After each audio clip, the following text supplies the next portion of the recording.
Welcome everyone to another episode of The Inside Word. My name is Lachlan McLean from Beer Cartel, Australia's #1 craft beer retailer.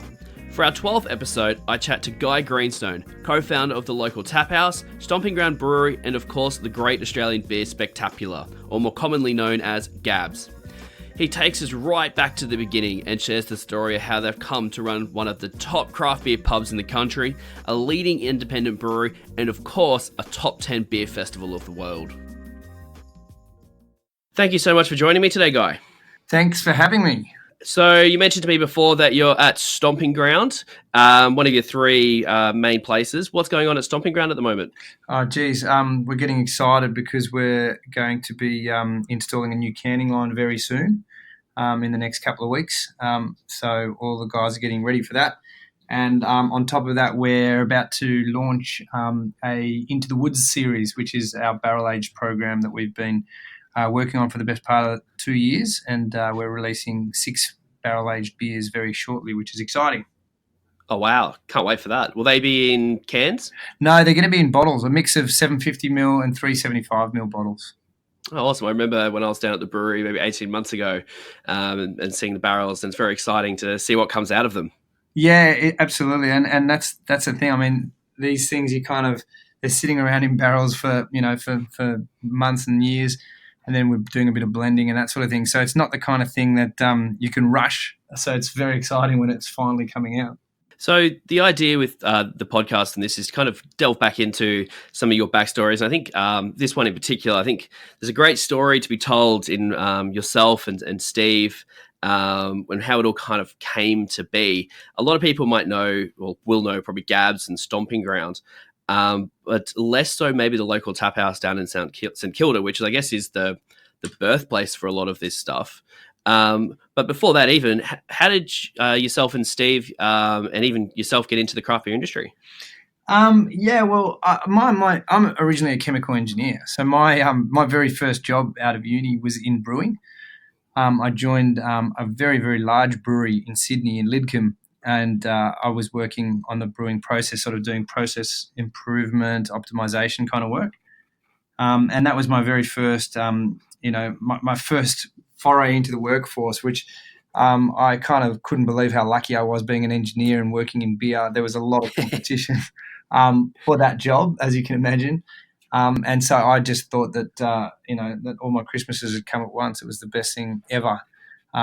And I really, really enjoyed it. I started on a graduate program with that company, and I moved around the business a fair bit. So I was actually only on the production side of things for a year before I moved into corporate strategy and spent a bit of time there, and then a year and a half or something, and then I spent a couple of years in sales, and that's when I moved down to Melbourne and Victoria. So that's kind of sort of ignited my passion for beer, even though it was pretty macro. The whole concept of producing beer, I loved it, and I loved nothing more than taking people on tastings and training bar staff on the virtues of beer, and I kept on sort of gravitating towards the more sort of craft part of the portfolio, and so my passion for craft beer was really kind of well and truly ignited, and I just couldn't get enough of it. Was this where you met Steve in this part of it, or further down the track? Yes, that's right. So I met Steve while I was in sort of working in sales. I was down I'd moved down to Melbourne in 2001, and it was. He had a small bar called the St Kilda Local, and it was a really great bar. It was pretty close to me. It was kind of like pretty close to my local, if not my local, then second or third closest bar. And I used to spend a fair bit of time there. And he likes to describe me as a barfly. At the time, I like to think of myself as a little bit more cultured than that. But no, I was. We basically just hit it off. We became good mates, and I was always talking about different beers, and he was just starting to experiment with some different beers. He had a couple of Matilda Bay's beers on tap. He had a Cooper's tap, and he was kind of enjoying kind of going a little bit further away from the typical sort of Carlton draft and or Guinness that most venues used to have on tap at the time. So we'd speak about beer and other things, and we got on really well. And this was like late 1990s, early 2000s? That was 2001, when we kind of met and got to know each other. And he had the bar for quite a long time. We got to know each other pretty well. And then he approached me one day and said, "Hey, I'm thinking of doing a specialty beer venue dedicated to beer," because he'd been in LA and experienced a specialty beer venue there, and wanted to sort of bring the concept to Australia. It hadn't really been done, and he asked me if I was interested, and I was like, "Hell yeah, am I interested?" So we kind of he went and did a massive research trip overseas, and got a whole bunch of ideas both in Europe and the US. And we came back and we actually put an offer on a place in Richmond, and it was accepted. But we then later found out that offer, the guy that was selling it to us had already sold it to somebody else, and he was just trying to sort of get a bit more. So we ended up having to pull out of that deal at the very, very 11th hour at the last minute. And which was a bit disappointing, but as with many things, we sort of felt that all things happen for a reason. And Steve had an idea. He said, "Well, because the venue that we wanted to do, it was just too big to go to in the St Kilda Local, but we loved the location, we loved the space." So he said, "Well, what happens if we go up at the St Kilda Local?" So we approached the landlord at the time and pitched the idea to him, and he was right up for it. And he said he'd be willing to pay for some base building works to create a second story, and which was fantastic. And so we basically did the concept at the St Kilda Local and turned it into the Local Taphouse, which it is today. And that was in 2007 that trade stopped at the St Kilda Local, and then we started a new company called the Local Taphouse, and that opened the doors in February 2008.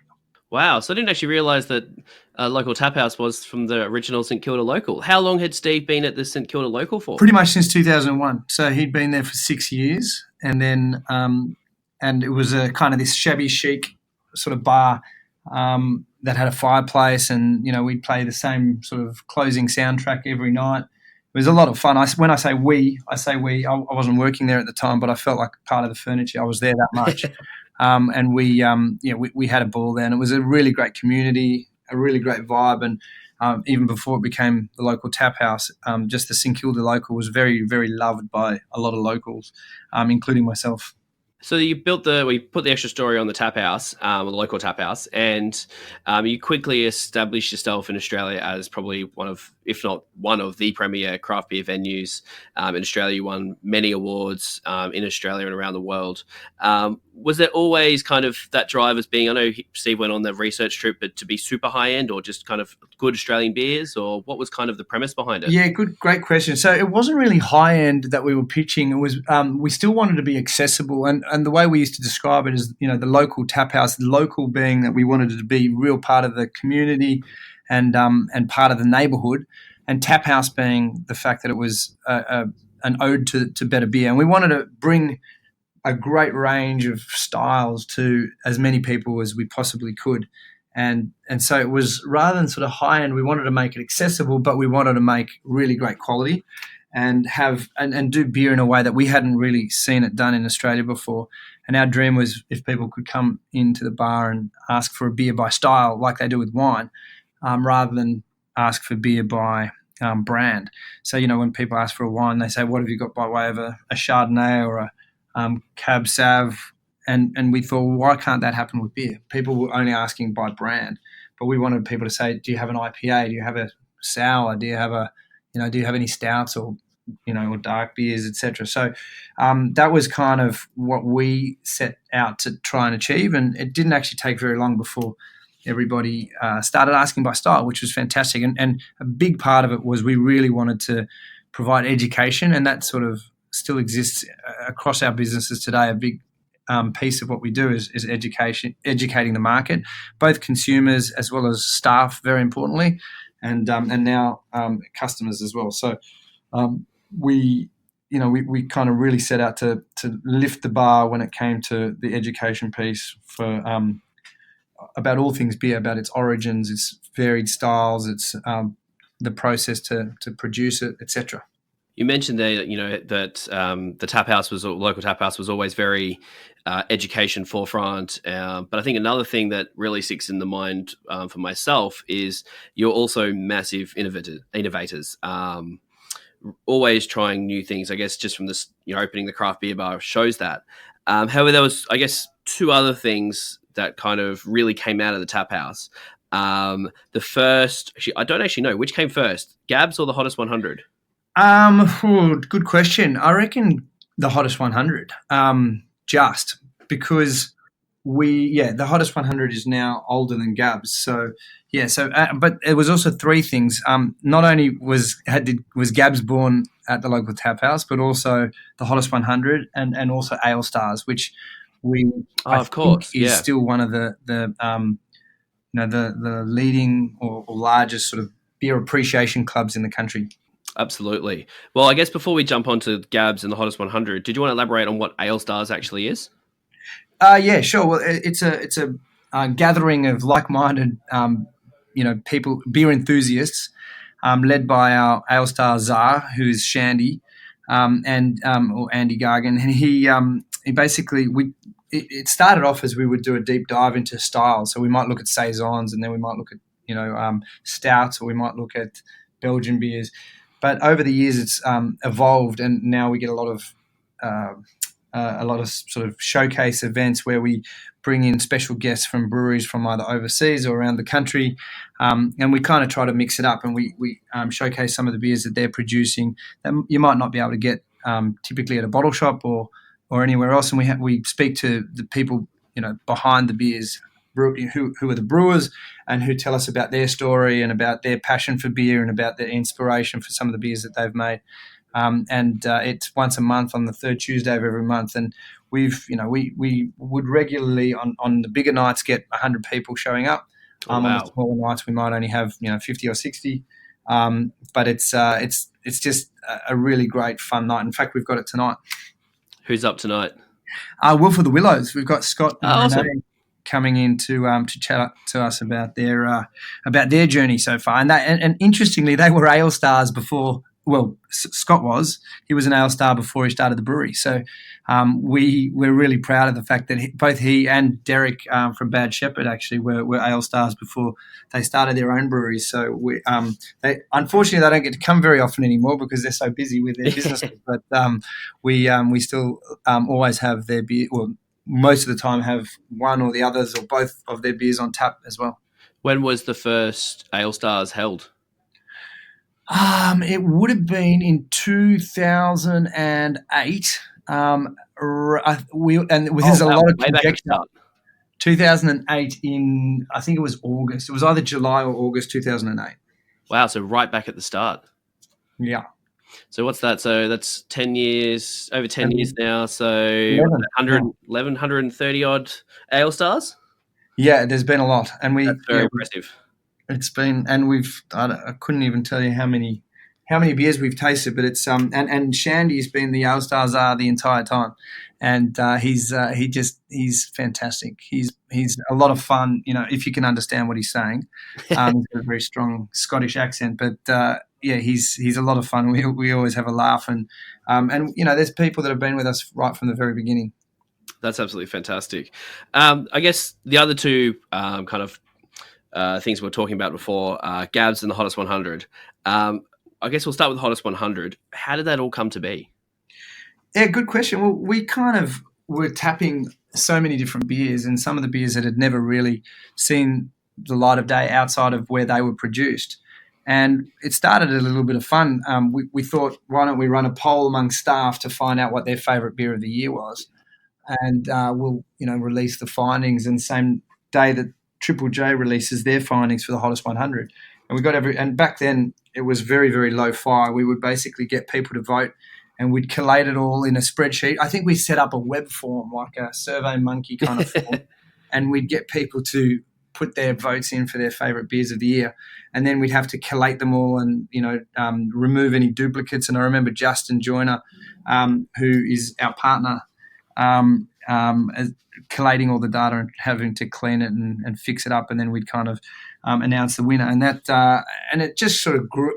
It sort of grew and grew and grew from then. And at one point in time, we got Crafty Pint and Australian Brews News involved as well, and they would release the results, and there'd be a lot of interest and a lot of traffic generated on their sites. And we, blog about the results and all that sort of stuff back in the days when a lot more, people were blogging all the time.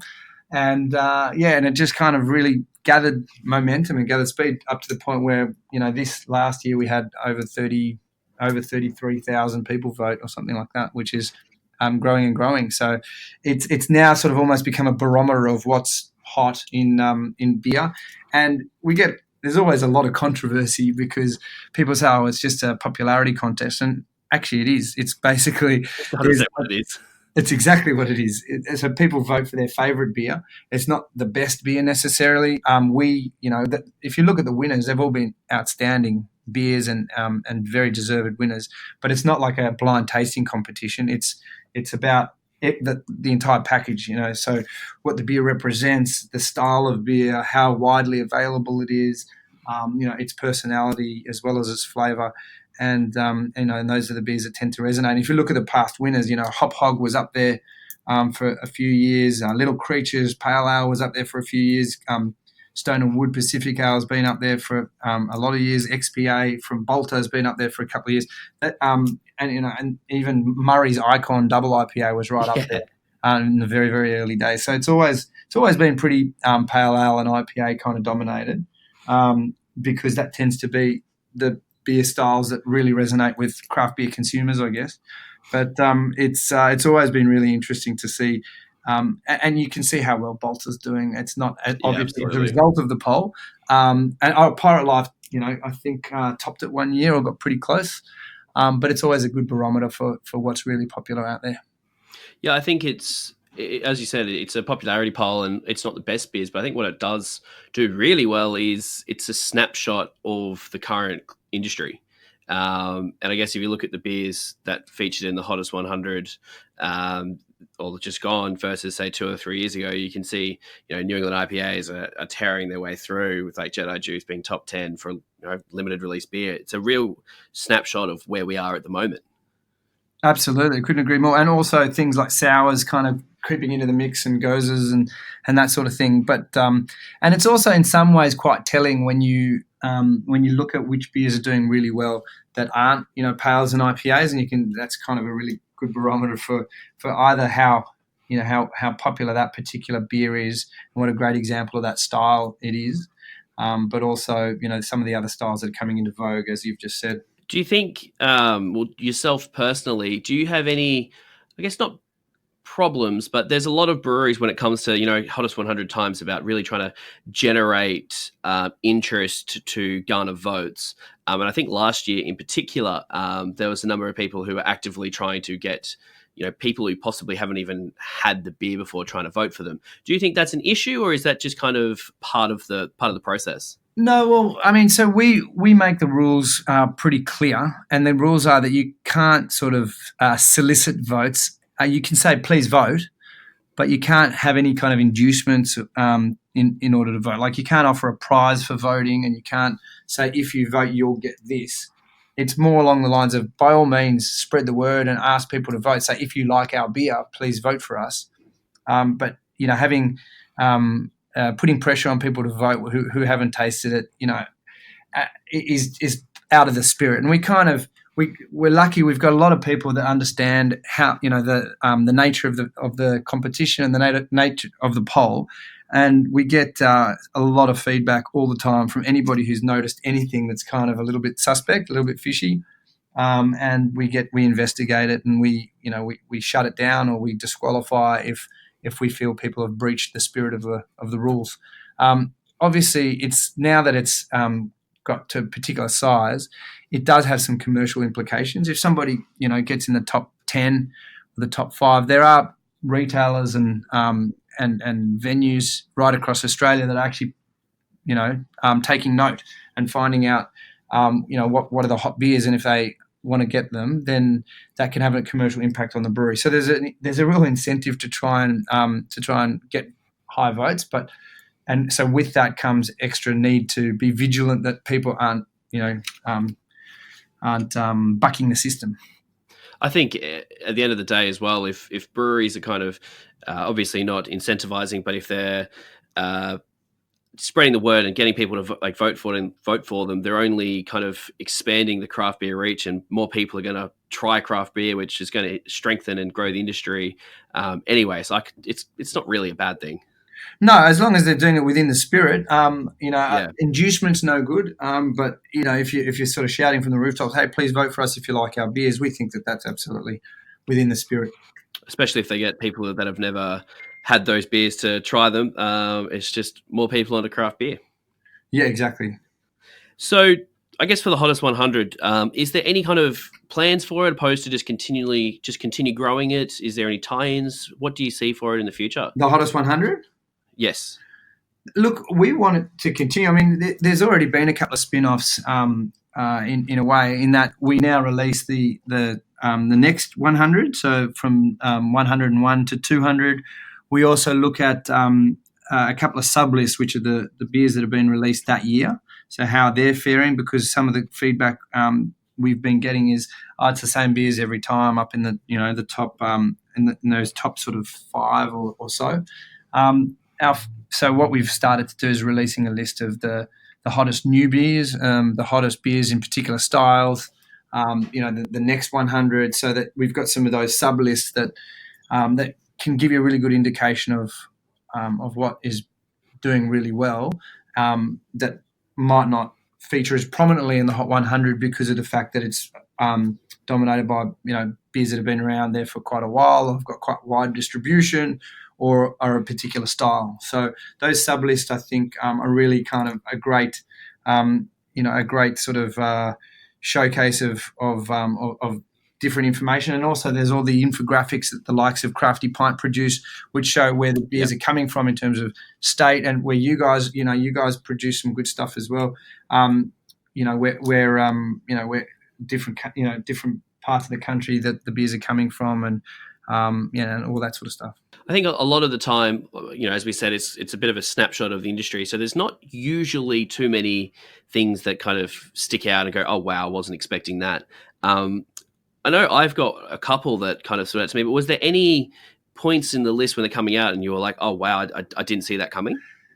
Yeah, look, there was. And without sort of wanting to sort of talk negatively about anyone or anything, there was a year when one particular product ended up doing exceptionally well, and we realised that it was ripe for the rigging, and that's when we kind of changed the way we processed the information and how we kind of were able to really set up some safeguards to make sure that people couldn't take advantage of that, and because it was a beer that wasn't. We it didn't really match with our understanding of what the market perception was like. So we could tell that it was a bit anomalous, and that there was a campaign and there was something done that was not quite right. So that changed the way we processed the information after that. Yeah, right. It's funny because now that it's at some point in time we changed it over to ownership for GABS, so it's now the GABS Hottest 100. And the reason we did that is we felt that we really could get a much wider audience through GABS, and vice versa, and get the Hottest 100 out to a wider audience than just the local tap house, which is somewhat affected by the fact that it's only really relevant to a much smaller part of the population, being just in St Kilda, whereas GABS is around the country, and thousands and thousands of people go there. So it kind of made a lot more sense for us to take it over to GABS. So you mentioned GABS then. I guess it's a good segue to move into the Great Australian Beer SpecTAPular, as it was known. Once again, that was started at the Tap House. How did that all come to be? Yeah, great question. So how we started was basically we were loving beer so much, and still it was such a passion, and still is such a passion. We really wanted to sort of showcase beer from different places and different regions and different themes, and we came up with these festivals that we would hold at the Tap House. And at the time, we also had the local tap house in Sydney as well, and we would call them SpecTAPulars, and they would be themed American, like the Star Spangled SpecTAPular, and we get beers from America. We had a Moose and Mountie SpecTAPular, which was beers from Canada. And we had an Italian SpecTAPular, we had a New Zealand and an Anzac SpecTAPular. And these were lots of fun. And each time we would not only get 20 different beers from the various from the country, the best that we could find, but we would also start to our staff would get dressed up, and we would have food that was themed as part of that was kind of relevant to the theme, and it was a lot of fun, and we had so much fun. And then one day, it was actually Justin who and we were all sitting around, and he was saying, well, what about rather than just, because we wanted to showcase Australian beer as well, but we thought Australian beer is kind of, everyone can get Australian beer. How can we do something a bit different? We came up with the idea that if we asked people to produce, the breweries to produce a beer, especially for the event, then it would all be quite new and quite exciting. So we asked as many brewers as we could, and to our delight, they all said yes. So we ended up having 21 different beers on tap at this event, which we called the Great Australian Beer SpecTAPular. And actually, no, we called it the Great Australian Beer SpecTAPular. And we had 21 different beers from Aussies, because one was on hand pump. And it just went nuts. Everybody just couldn't wait to see what each brewer had done. And it was so exciting. Back then, I guess to the new people in a craft beer, when you say, you had 21 new beers on tap compared to nowadays, that was quite an achievement back 10 years ago. Well, especially considering none of them had ever been tasted before, and they had all been brewed especially for the event. And we held the event concurrently, both in the Sydney Local Taphouse as well as in the Melbourne Local Taphouse. And everybody kind of got dressed up. I remember being dressed up as, I think Steve, Justin was a cricketer. I think I came as Steve Irwin or something like that. I can't remember exactly, but it was a heap of fun. And no, that's right, I came as a surfer with zinc on the nose. But everybody was there, and the whole who's who of the brewing industry was kind of showing up at the local tap house in St Kilda, and we couldn't fit more people in. There was queues out the door, and everybody was so excited about it that we knew that we'd kind of hit on something pretty special. And we felt we were going to need a bigger boat, so that gave us the sort of the courage to take it off site and start GABS. We also, at that point in time, we decided to change it to the Great Australian Beer SpecTAPular, because we loved the Kiwi beers so much. There was so much good beer coming out of New Zealand that we wanted to include New Zealand. So we changed the name to the Great Australian Beer SpecTAPular, and we held that at the Royal Exhibition Building for the first time in 2012, having held it the year before at the two tap houses in 2011. I'm just having a look right in front of me at the moment from that 2011, from the 2011 GABS, of some of those beers, and some of them are still around. And I guess people wouldn't actually know that that's where they came from. So Ferrell's Karma Citra. Yeah, that was the first time they ever brewed that for us. The Holgate, the Empress. Yeah, so they used to have it was the Temptress. I think they had the Empress before, but they did the Temptress for that, I think. And then what else is here? The Mountain Goat Cucumber Summer Ale. So I guess that's kind of going into their summer ale. A whole load of beers that are still floating around today. It is an interesting one looking at Four Pines doing a wee heavy. Yeah. How I guess styles have changed. But I think it's absolutely fantastic to see that some of these beers that were brewed then, and I guess some of the ones brewed for the festival ongoingly, are still around kicking today. Yeah, can you see there in the list what Stone and Wood did? Stone and Wood did, where are they? Stone and Wood. They did, where are they? Red Relief. Oh, that's right. 'Cause I think that had a charity element to it as well, from memory. So, yeah, so much good stuff. But like you said, you moved into, was it the Melbourne Town Hall, was it? The Royal Exhibition Building in Carlton, which is a beautiful heritage listed building in Carlton, which is, I think, from the 1860s or something like that. That's where Parliament first sat in 1901. Stunning building, and we're very lucky to call that home in Melbourne. And was it originally just a one-day festival? No, we actually kicked things off as a 3-day festival. We must have had rocks in our heads. We didn't know what we were doing, to be honest. We just sort of were thinking big. Steve, my partner, and he always likes to think big. Which is a blessing and a curse all at the same time. So we just went for it, and we yeah, like if we knew then what we know now, we probably would have started smaller and built up, but we just went for it. And it was both an amazing feat and also an absolute disaster all at the same time. So you managed to do it for a few years in Melbourne, and then you expanded to Sydney. I want to say 2014, 15. Good question. I'd have to look back at my notes. It was either 14. I think could have been 15. 15, 16, 17, 18. Right.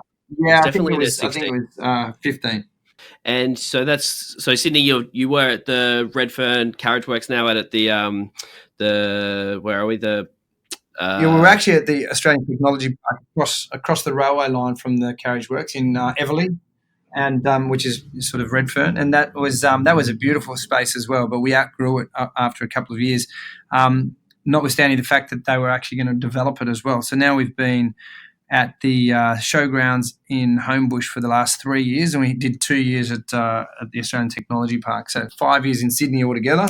Yep. And then just this year, you've expanded up to Brisbane? Yeah, Brisbane we did for the first time this year in 2019, and Auckland we've now done four Aucklands as well. So these days it's Melbourne, Brisbane, Melbourne, Sydney, Auckland, Brisbane is the tour, and this year I don't know I can't remember the exact numbers off the top of my head, but it was something like about 55,000 across the four cities. It's become, I guess, very much the festival to go to. There's a lot of beer festivals, but I don't think anything comes to the size, to the quality of beers that are on tap, and it's definitely the one to go to. I think one everyone has in the diary, in the calendar. I guess on that, it's been, 8 years since the first one. Did you ever expect it to get to this level? It's actually 9. We've so if you count them, 11, 12, 13, 14, 15, 16, 17, 18, 19. So it's been 9 if you include the very first one. But did you ever expect it to get to this level? Look, I don't think when we started it we had a master plan. It's just kind of evolved organically. So I don't think if you had have asked me what's it going to look like in 9 or 10 years' time, I don't think I would have had. I think we kind of knew that we were onto something, and we just wanted to sort of celebrate these great beers, and we knew that we could create. We'd been looking to do something, and that just sort of hit the nerve, as I said, and we kind of just wanted to sort of get behind it and make it happen. And interestingly, our whole mission in everything that we do is to share our love of great beer with as many in our community as possible through exceptional experiences, and that kind of is a common thread in everything we do. So the Local Taphouse, GABS, and also obviously Stomping Ground these days. And that kind of ticks all those boxes. So it really does help us get the message of great beer to as a really wide audience. And so that's why we've always been so passionate about it. And I guess I think one of the things that happened right at the beginning is that, as I was kind of alluding to, the first year we had 10,000 people show up, which we were absolutely thrilled about, but we were devastated that the queues were so long and that people weren't having the most amazing experience. We also lost a bomb, and we kind of had to almost go back to the drawing board and pick ourselves up and dust ourselves off and really have cold, hard conversations with ourselves as to whether we could actually afford to do it again, whether we had the will to do it again, because it was a real roller coaster. And obviously we decided to do it, but from the very beginning, what we did is we started on this sort of continuous improvement path where we always looked of ways that we could do things better. And I don't think we've ever had a GABS where we thought, okay, we nailed everything. There's always things that we feel we can do better, and we take a lot of notes, and we think we get feedback from a lot of different stakeholders, whether it's our amazing volunteers, our amazing staff, punters, exhibitors, you name it. We're always looking to get feedback and find out how we can do things better. So I think that that's sort of driven us, and we've really enjoyed that process. You say there that you're always trying to grow and always trying to make it better. When these things get to the size that GABS is now, I think it was voted a few years ago top 10 beer festivals of the world, which is absolutely phenomenal. Does it ever get to a point where you kind of can't control the direction that it wants to go in, and it kind of is just this massive beast that's kind of going in its own direction? Not really. We kind of, I think, if anything, we've kind of matured into an identity that we're quite comfortable with. We haven't. It hasn't been by accident. It's been very purposely curated and created. It's we've noticed some trends along the way as well, but we kind of feel as though every time we change something, a lot of people notice, a lot of people don't notice. But I don't think we've ever had two festivals the same. There's always been some tweaks and some changes, whether it's the entertainment, whether it's the layout, whether it's the food offering, whether it's the certain themes and that sort of thing. And anyway, so it's definitely been curated and created in a specific way. But does it have a life of its own? Well, I guess it's got its own personality, and it's very well established. So the changes aren't going to be. It's not going to become a music festival, for instance. Yeah. It will always remain a beer festival. And cider and food festival. Yeah. But beer is certainly at the heart of everything we do. I guess as well for GABS, like we said, it's 9 times it's happened. It's gone from one venue to 4 in 2 different countries. What can we expect in the future? Can we expect, I guess, more places? What can we expect? Oh, look, we're always looking to tweak things, as I kind of alluded to. So there's always exciting entertainment pieces and changes at the actual events. But we're also looking at other geographies as well. Brisbane is only brand new, so we really want to develop that. We think that the market there is really receptive to great beer, and we're just really looking forward to next year to doing it all again. We've got ambitions to take it overseas and to take it to other geographies as well. Like when and where that happens, we'll see. But it's just, again, it's about sharing our love of great beer with as many in our community as possible, and that community extends. It doesn't just. It's not only isolated to Melbourne or to Australia. It's effectively a world community these days, a global community. So we really want to share that passion for beer as widely as we can, but within reason. We're not mad either. I know. I personally can't wait, and I'm sure there's many people out there that can't wait for next year's, and I'm sure planning for next year's gets underway before this year's happened. I'm sure it's not a short turnaround. What goes into the planning of this kind of event? Well, we've now got 2. So Steve and I used to do all of that ourselves. Obviously, there's always been a team of people that help us, either contractors or staff that get involved. But we've always, we kind of used to just run the show, the 2 of us. And then 3 years ago or so, roughly, we employed Craig Williams as our event director, who was ironically the first person who kind of gave us the impetus to go to the Royal Exhibition Building, because he was a partnerships manager with Fairfax, and sort of gave us our very, very first sponsorship. And anyway, he came several years later. He was looking. We were looking to put someone on because it was getting too big for us to handle, and we asked him if he knew anyone. We'd kept in touch, and he said, "Well, yeah, I do. Me." So we kind of gave him have sort of over the course of the next 3 years have slowly but surely given him the reins, and he's amazing. He's massively instrumental in how things work. And then he employed Ruta, who is an event coordinator or event manager. I can't remember what her exact title is, but she basically gets shit done. And she and Craig are basically full time on it. This year we also engaged Courtney for a 6-month contract, and then we've got a whole team of contractors that help us. We've had the same event management company help us from the very beginning, so they've been with us for 9 years now. And of course, there's teams of security, teams of cleaners. Then there's a massive volunteer contingent, and some of our volunteers have been with us for every single festival, which is amazing. We've had some volunteers who met and then subsequently got married, but met at GABS.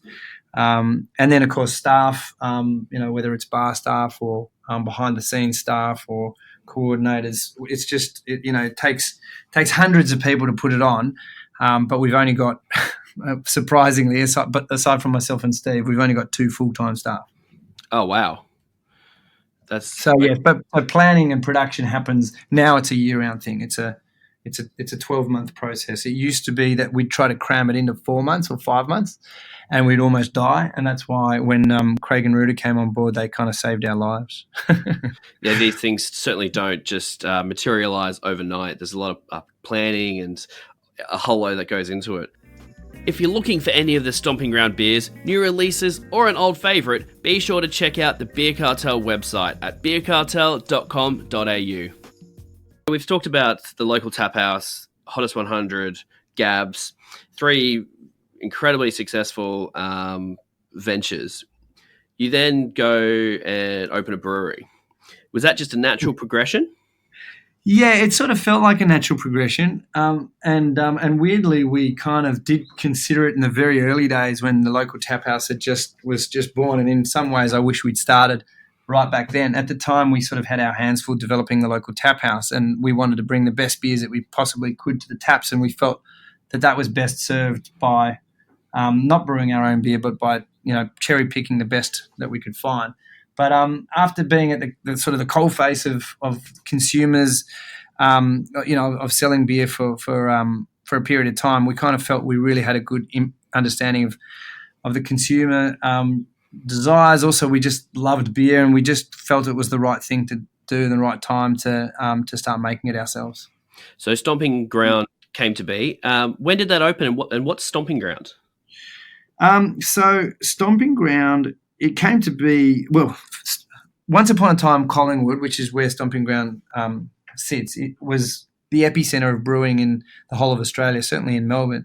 And and then over the years, those breweries consolidated and were taken over by bigger ones to the point where they just became one big monolithic brewery, which is still up the road. And we kind of wanted to bring brewing back to its original stomping ground. It was the first new brewery to open up in Collingwood in over 100 years. And once upon a time, there was something like 30 different breweries in the area, and there were malt works in the area, and there was all sorts of supporting industry. So it was kind of bringing brewing back to its original stomping ground is one reason. But the other reason was that a stomping ground is a place that you feel comfortable and at home, and it's where you kind of used to hang. There's a bit of a sense of nostalgia about it, and you've got a sense of ownership over it. And we wanted people, our customers and consumers, to feel that way about Stomping Ground, to feel at home, easy, to feel a sense of ownership over it, and also to to sort of have those old-fashioned values, that sense of nostalgia about what it was like to have a brewery back in the day, where it was really an integral part of the community. It was an employer, but as well, it supported local initiatives and local causes, and had a bit of a social conscience to it as well. So that's kind of where the concept of Stomping Ground came from. And then from a beer point of view, we really wanted to, again, just showcase a wide range of styles and take people on a journey from wherever they happen to be on their beer continuum to wherever they wanted to go. So if you're right at the pointy end, we wanted to be able to provide really pointy end beers like the barrel aged beers and some sours and some triple IPAs.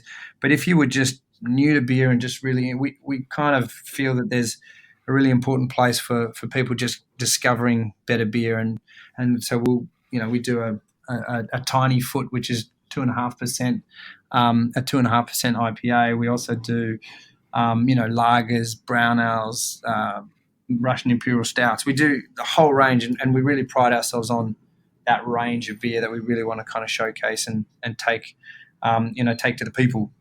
When was the first beer brewed at the current location? The current location would have been March 2016. 3.5 years ago is when we first brewed the Gibb Street Pale Ale at Stomping Ground. And for those of people that haven't actually been to the venue, it is absolutely phenomenal. I can't think of another brewery that's got as good a venue as you have. Was that always the intention? I guess to have that, the big beer garden and the kitchen. Was that always the intention? I guess it is very different to the feeling of the Local Taphouse. Yeah, look, it was. So we went on a research trip. Justin couldn't make it because he just had a baby, and and so he had to stay home. But so Steve and I and Asher, our head brewer, went on a research trip to the States, and we basically checked out a whole bunch of different breweries right up and down the East Coast. The West Coast.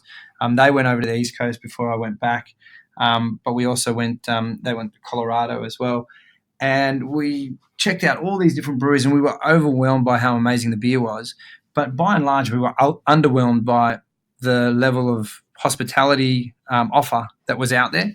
We didn't think anything was that amazing, and Melbourne is really world class when it comes to the hospitality offers. So we wanted to combine amazing beer with an amazing hospitality experience, and we really wanted to strive for excellence. And it's really amazing to hear you say that you think it's great, which is really so great to hear. We really want to basically create an amazing experience for our customers and introduce people to great beer. So the hospitality component is obviously a strength of ours, having been at the Local Taphouse for many years and had a couple of local tap houses, and also GABS in a lot of ways is a hospitality offer on steroids over a short period of time. And so, it was a very important part of what we wanted to do. We wanted people to feel comfortable and included, and so that meant providing an environment that was conducive to sharing a beer, having a great laugh, and also being very family friendly, so that we brought as many people into the fold as possible. I think another thing for Stomping Ground as well, with it still continues from the tap house with the inclusiveness, but also education. You mentioned at the start of this that education was key and paramount to the Local Tap House. And I guess a stat that I found, I was doing some research, was across both venues over the time, there's been 12 certified Cicerones. I think that number's correct. Yeah, I haven't done the latest count, but yes, that's true. I think there might even be more since then. Yeah, it's there's not many venues that would even have one, let alone two, and you've got 12. Yeah, 12 across the board. Yeah, so you're right. I mean, education is a massively important part for us, and for so many different reasons. First of all, just for staff engagement. I mean, I think our people are our greatest asset, and in order to get people really motivated and interested, and give them something back, I think it's really important that that we provide that platform or that opportunity for education. That's what people really, really enjoy. It's not just beer, by the way. I mean, the Cicerone part is really important, but we like to educate staff on everything: whiskies, wines, the whole shebang. Customer service is key as well. Yep. Educated, engaged staff are the best staff, and I'd like to think we've got the best staff out there. I certainly love them, and we have a really great team and everybody's got a good balance between work ethic and fun, and we're really, really proud of that as well. And those staff, when you those 12 certified Cicerones, you haven't, I guess, gone out there and advertised for we're looking for a bar manager who's certified Cicerone. These are staff members that have joined Stomping Ground that you've put them through the course. That's right. Yeah, correct. And I guess on that, with Stomping Ground, there have been one or two people that have joined us that are already a Cicerone, which is always great. But by and large, I think the majority of the people have done the course with us. Yeah, I think that's the way to do it. I think and put them through the education. One, I guess, on Think Stomping Ground that came out in the news probably a month ago now, that was really big news, was you're opening a second venue. Yes, actually, two more. Two more venues. Yes. I haven't actually heard about the second one. I guess what are they? Okay, well, we're opening one in Moorabbin in February at an old tobacco factory. The old Philip Morris tobacco factory in Moorabbin, as part of a sort of a precinct that's got a bit of commercial property, a bit of industrial property, and a food and bev precinct that links the two up. And we kind of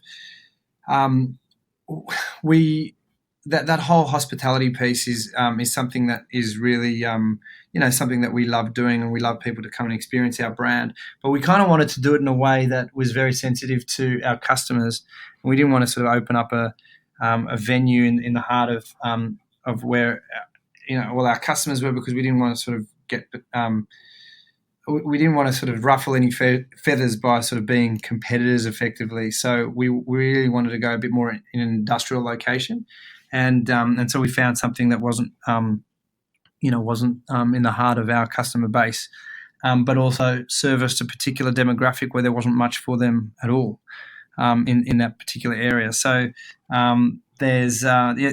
so we're really excited about that. I mean, that southeast area has got a big and growing population. It's got a lot of young families, and there's not a lot of option. And going into the city or to Collingwood is a little bit far. So so we're pretty excited. We're going to have a 12-hectare brewery there, and we're going to make a lot of small batch, experimental, fun sort of beers there. We'll still do the bulk of our operations in Collingwood, where we will still have the canning line, and we'll do our packaging here, but we'll be able to do keg-only beer down there in Moorabbin. I do remember the second venue.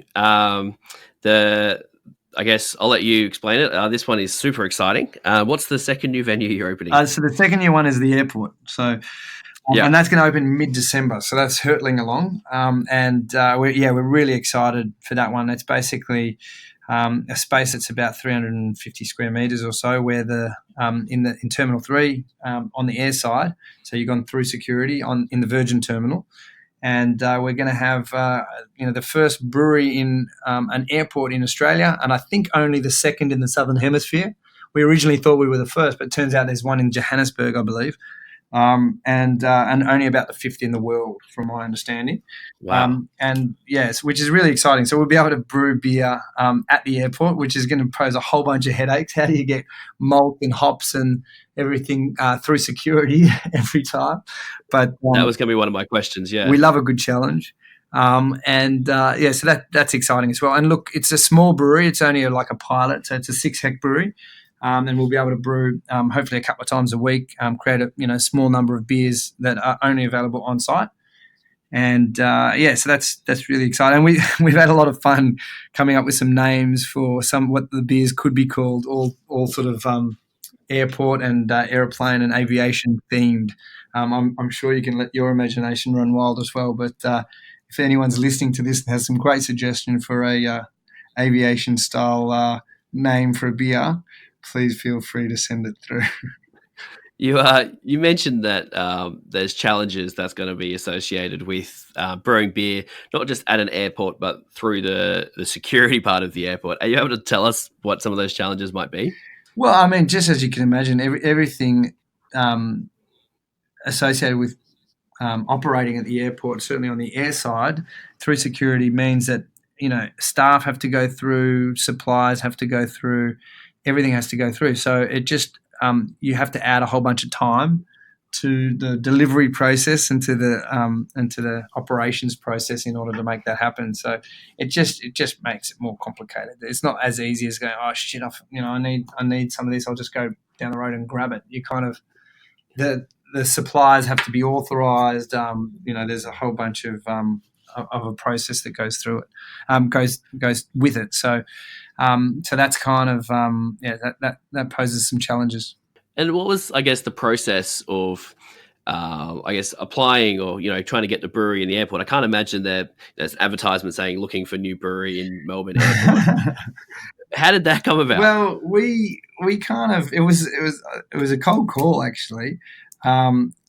Steve just called the airport and said, "Hey, have you got any sites?" And they said, "Funny you should ask, because we're thinking of going to tender pretty soon, because we're because we want to kind of mix things up." And so Justin and Steve went and had a look at the sites, and they said, "Look, there's a tender coming, but in the meantime, have a look around." And we had a look around, and then Justin said, "Hey, have you got anything with any outdoor area? Because we always love a bit of outdoor."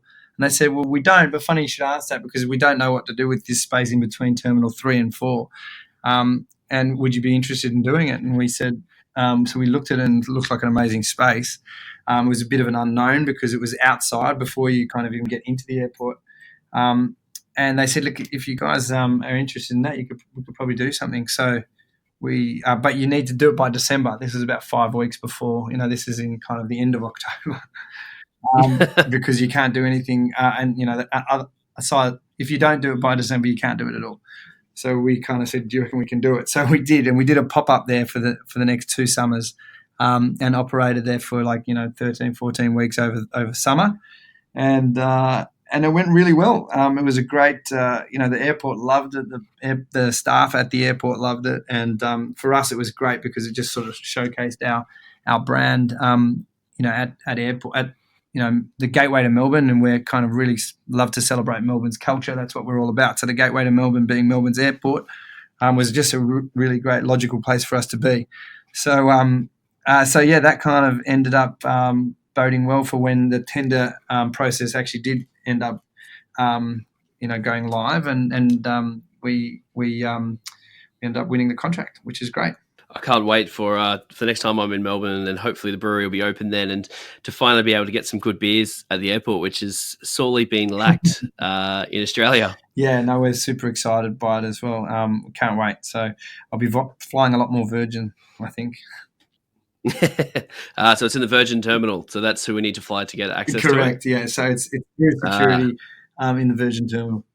I guess last but not least, for Stomping Ground, you talked about the 2 new venues. Is there anything else on the future, or what can we expect in the next couple of years?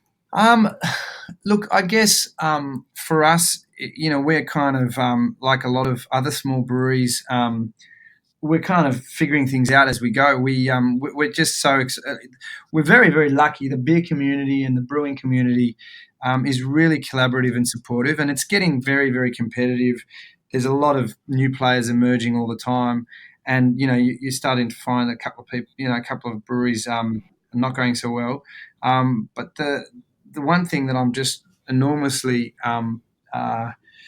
sort of grateful for is that the people that are involved tend to be really great people, and it's really collaborative. Like there's, breweries just around the corner from us that we ask advice from, also interstate.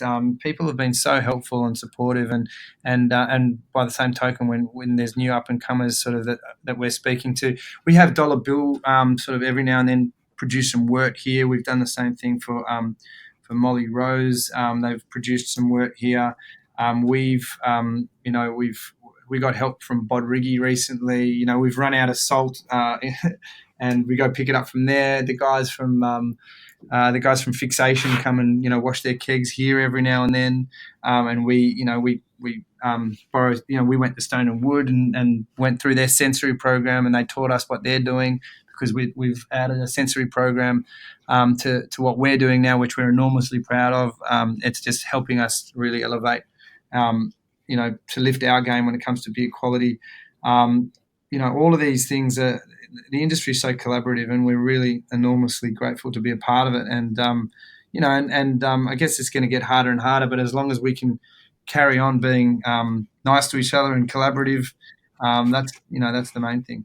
Well, I think over the last near on hour, it's been an absolute pleasure talking to you to get the rundown of where it all came from, with the local tap house to the Hottest 100, GABS, Stomping Ground. To the innovation that you've done. I think the industry owes a lot, and it's been an absolute pleasure. Thank you so much for joining me today. Oh, mate, that's my absolute pleasure. Thanks for the chat, and I hope I was coherent and didn't and ah too much. Awesome. Thanks, Guy. Okay, thanks, buddy. Cheers. Guy, Steve, and Justin have truly changed the landscape of craft beer in Australia, and we wouldn't be anywhere near where we are without them. Once again, thank you so much to Guy for joining me today. And if you have any questions, please let us know on our Facebook group, Beer Cartel's Craft Beer Collective. If you'd like to stay up to date with the latest from the craft beer industry, please hit subscribe at either iTunes Podcast, Stitcher, or wherever you listen to your podcast. That's it for today. I'll see you next time.